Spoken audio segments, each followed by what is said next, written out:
back up, but only one potion away. A little bit of aggression mid there. We did see Rammus come out, a little back and forth as Maokai Odd1 also returns to his jungle to grab the blue, as we've seen Odd1 doing before. He goes through, grabs the smalls, goes back and comes back out into his jungle, now grabbing his buffs to head out into lane. Yeah, a little bit of poke onto Nyet as well, but he's going to be okay. Salsi is pretty healthy at this point. He could probably just rely on base health regen and kind of make it up there. See if Reginald pushes through for anything or not. He's going to stay back last night with auto attacks. Looks like the wave is going to push towards him. So Salsi, though, with no ward coverage, you can see the ward coverage non-existent at all. Just a clairvoyant sees that red has not been taken. Solo mid also no real ward coverage, just the pack here. Oop, Rammus ball down bottom. Yep, he is going for it. Arcane shift out. He flashes in, goes for the taunt, but he gets the flash after the taunt. I thought he shifted, but he used that first. And they are going to get the dazzle down. The attack from Vayne. Will the third Silverbolt hit? He exhausted him, but it is not going to be enough. True damage is going to fire right through that. And your first blood goes on to Chaos down bottom from, that was West Rice at 4 minutes and 30 seconds. Yeah, it was almost a mistake there as well from Tarek. You saw his flash was up. Maybe he was waiting on the dazzle cooldown. I'm not sure, but he kind of saw him chasing. No one got in range. He's like, okay, fine. I guess I'll flash. It just happened to work. They were almost in turret range, though. It was pretty dangerous there. But an excellent first blood picked up by EPIK. They're, I mean, that's the funny thing, too, is Ward's not going to cover you coming from behind the turret and is powerballing all the way through. And oh my gosh, sorry guys. Odd1 ganks top, picks up Salsi. My bad, I was talking about a gank, and a good second blood going there for, looks like Reginald getting the kill there. This looks like they are going to push that. They will not choose to push the tower. They don't know where Dan is, and it looks like he's going to be coming up quite fast here.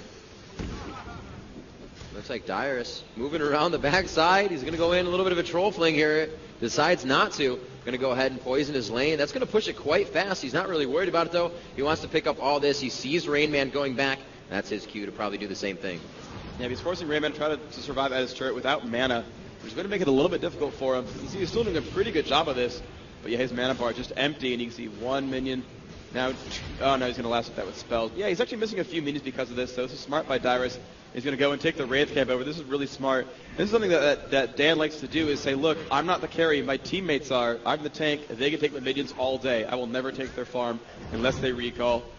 And it's just good to see that the jungler playing selflessly and Dyrus getting some extra minions out of it. You can see 45 minions to York's 35. He's significantly ahead in gold because of this, partially this selfless play. Yeah, and we see from that little thing going on down bottom, Chaos went down. He did have to go back and buy another Doran's. He got himself a ward to help out Xpecial as well. But West Rice not really going for too much damage. Had the Doran's, went for those Berserker Greaves and health pots. So those Greaves are going to help out West Rice's passive to chase an enemy faster as he is viewing them, as well as that attack damage, the speed. And as we go actually up top, Rainman takes a bomb from Salsi. And it looks like they will be pushed off here. Odd1 and Rainman could actually take this into their favor in a 2v1. That ulti is going off right now for Dyrus. That's going to give him HP and a good amount of movement speed. And a few other base stats. But as we go back down bottom, I'm saying to West Rice, that the Berserker Greaves is really how Vayne scales. That speed, attack speed, is how Vayne scales off her damage. As much as she can proc that Silverbolt, she doesn't have to worry about getting too much early damage. Wow, and Dyrus even saying LOL in chat with his laugh spam. Doing all right here. Needs to catch up with these minions. Getting hit pretty hard by the Rainman. You can see his health bar actually plummeting a little bit. He's got to be afraid of this harassment. Actually, with Rainman having a Tear the Goddess, he can just keep spamming, and Dyrus, you know, it's going to hurt him a little bit. As the levels kind of grow, you can see Dyrus actually really getting pushed around now. He's able to kill off the ghouls, but his health bar just going down over time. He does have good ward coverage that Juggler cannot get in. It's not a Rammus, so that ward is going to be enough warning. Still 1-1 the kills, but the gold actually in solo mid's favor. They are out farming in the lanes in general. Now I know Dyrus runs those some dodge runes on his Singed as well as speed. Dodge, I believe, seals, and then he runs speed quints. But the majority of this team is not attack damage. They are magic. It's going to be Maokai, Rise, and as well as Rainman. So I don't know if those are going to help him out too much. He's getting a lot for the Nimbleness Mastery. This is the previous patch, the Nirvana patch, so Nimbleness still in the game right now, but York is pretty AD heavy. He's going to probably go Manamune and use those basic attacks. The ghouls, when they swing, do physical as well, so there's some decent physical damage out there, and he just wants those dodges to run around the map a little bit faster. A mage like Rise won't really stick onto Singed. He's got low enough cooldowns that, yeah, you might throw the first set of spells there at the Singed or at a tank, but your cooldown's going to come right back in 2 seconds, and then you're going to choose probably a more high priority target. So Dyrus, not too afraid of magic damage, and probably for good reason. So we're going to go down bottom. We see Maokai kind of creeping up here. The odd one positioning himself to come around the backside or flash over the wall and twisted advance in. He's actually in that fiddle spot, if you will, ready to pounce over the wall. And we do see the Condemn back onto Chaos. Looks like they're pushing this lane, that seems like to back, but there's a minion wave right there, so they'll probably stick with. Dyrus behind the turret, really hurting the Rain Man now. He's making the Rain Man lose out actually on a lot of golden experience because he's got to run away from his turret and go push around Dyrus. And wow, Dyrus also taking out some golems. Just exceptional play there as the Clairvoyance reveals that, yeah, well, Team Solo Mid is taking the golem. Dyrus, you're fine here. Don't worry about it. Go troll some more minions. And that's what's happening here. He's pushing them down. Yeah, he's doing a very good job, as you said, feeding the minions into that turret. Dyruses are not making it to his lane, so every wave that comes off of the EPIK side is going right into the turret for Rain Man. Not very helpful for him. Maokai enters back into the jungle. We see a powerball from Dan Din, bottom lane. Do they have enough to get away? It's going to be the focus on Sona and the taunt, the Condemn into the wall, and that will be enough. Very nice job there. He will face off against Chaos, even with his ulti on. The Rain Man coming in quite quickly with teleport. Will they be able to grab Westrice? It looks like he's going to be able to easily get away, but not win. May be that final target, and he does go down. Saucy coming around from the backside as Reginald coming from mid takes him down all the way. Westrice is living with a sliver of health, and Saucy will be the last and final of those 3 to go down. The odd one falls to the true damage of Ignite. And we will see a very nice 3-to-1 take by TSM, and most likely this turret. Yeah, 3-2 overall. They did get a special right at the beginning, but the amount of mobility from Solo Mid, the jungler came down, Reginald came from mid, and the Rain Man came down from the top with teleport, doing an exceptional job there. Dyrus actually choosing to not use his teleport. His is up, but he said, no, I'm going to farm. You might take a turret, or at least a dragon in this case. Really good choice there to take dragon. He's going to keep farming, but I don't know, I feel like if he had teleported in, he could have pushed the Rain Man out, maybe pushed him into the turret instead, and done some good things for his team. So I'm a little bit surprised with that. Yeah, that's actually very smart that they took Dragon, because now they continue their laning phase down bottom, and they have a place to farm still, especially for their AD. So that was absolutely an amazing move. Yeah, absolutely the case. Dyrus, first one to 100 minions at 103. Certainly a contender for the richest champion in the game. 3,000 gold right there. Nope, actually Vayne's still ahead because of the kills, especially with First Blood. So individually, there's a lot of high gold champions there for EPIK, but 3,600 on that Ezreal for Solo Mid. And because of those objectives and because he's been in so many of those kills, Solo Mid building a small advantage so far. So it looks like Ezreal did go for the Wriggles, trying to sustain himself in lane. And I believe it will be the Bloodthirster for Vayne. We'll have to see what she decides to build. She already is doing a lot of damage. Really wouldn't need that top end critical from the Infinity Edge at this point. She's just doing enough of that burst or Condemn, slaughtering people against the wall, and that's when she can just proc those Silver Bolts. We'll see what she has leveled so far. She actually has 4 into Condemn, getting that cooldown up quite a bit, so she can continuously do it. Able to displace somebody like Chaos is very big. That Arcane Shift puts him close, and Vayne's passive only works when you're running at a champion, not when you're running away, so that Condemn will help her to continuously kite Ezreal. Yeah, it's very, very smart. And I actually really like the Condemn choice. You're right for pointing that out. That's because of the Taric lane, because they know they can go up to one target, hit that Shatter or reduce the armor, and then have Condemn hit right now for 360 damage. That is so much damage for 12 minutes into the game. And it's only going to get higher as the Bloodthirster goes up there, not putting a point in tumble, actually leaving Silver Bolts low level, and just really going for the cooldowns and mobility and this giant Condemn hits. Makes a lot of sense, honestly. Dyer's pretty farmed up top now, not really taking too much damage anymore. Did go for the Catalyst to protect her, so he will be giving himself a little bit of mana and health per level.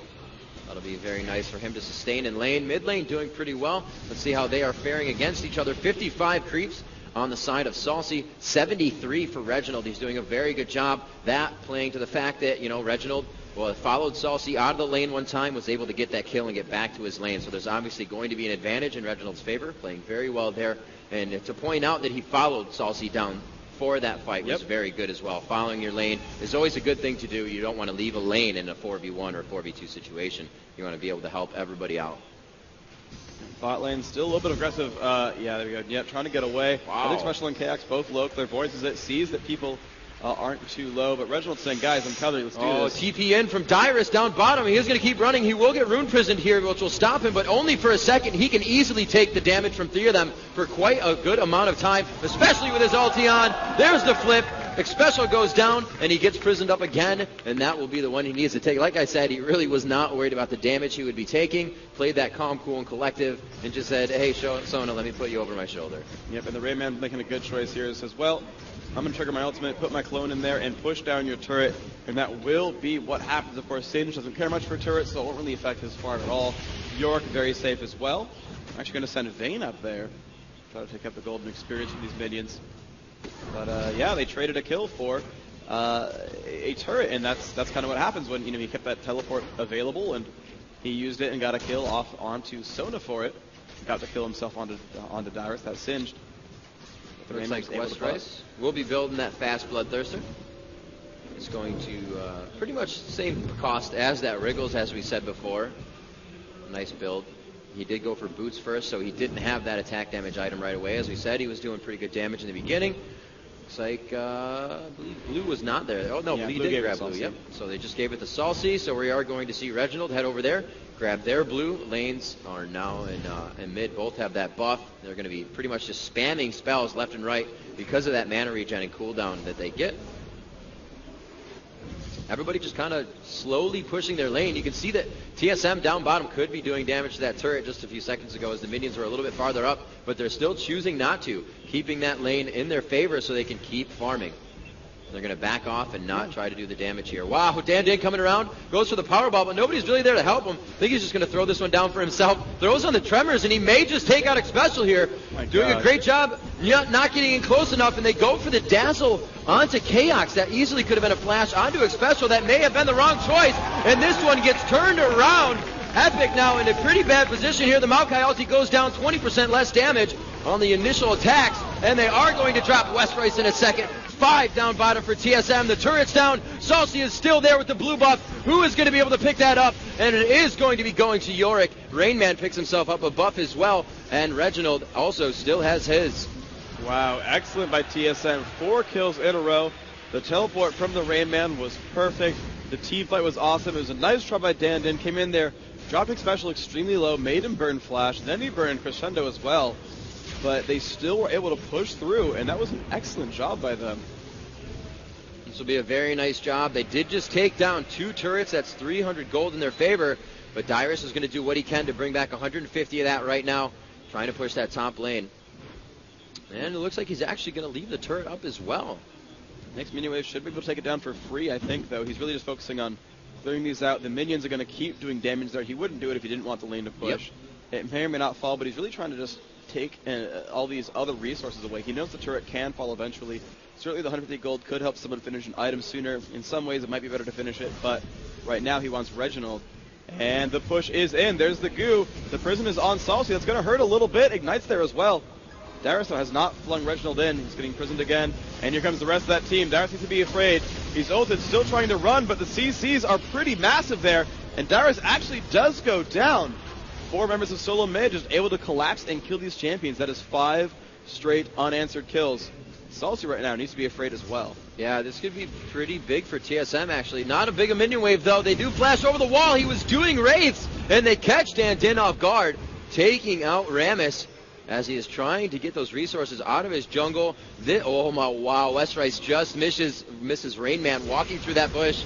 So, again, another turret, and now Dragon as they go ahead and focus on mid here. The saplings go out. Salsi cannot get too close, and he is forced to back up a little bit. Only a little damage taken there, and they are going to be getting another 150 gold. 17 minutes into the game, they have a 7,000 gold advantage. And this is actually phenomenal by TSM. That 7,000 gold advantage you just said, that is massive. That is so much at this stage in the game. They're really building themselves up for a great lead right here. And it seems that the Zillion choices have not gone well almost the entire tournament. Now, we did see it go well in Game 3 for EPIK against TSM in the winner bracket finals. And that did result in a win for them. But now it seems like it's not quite standing the test of time. and that TSM are learning how to abuse some of these champions. TSM now twice in a row have abused an early Zillion in getting them killed right away.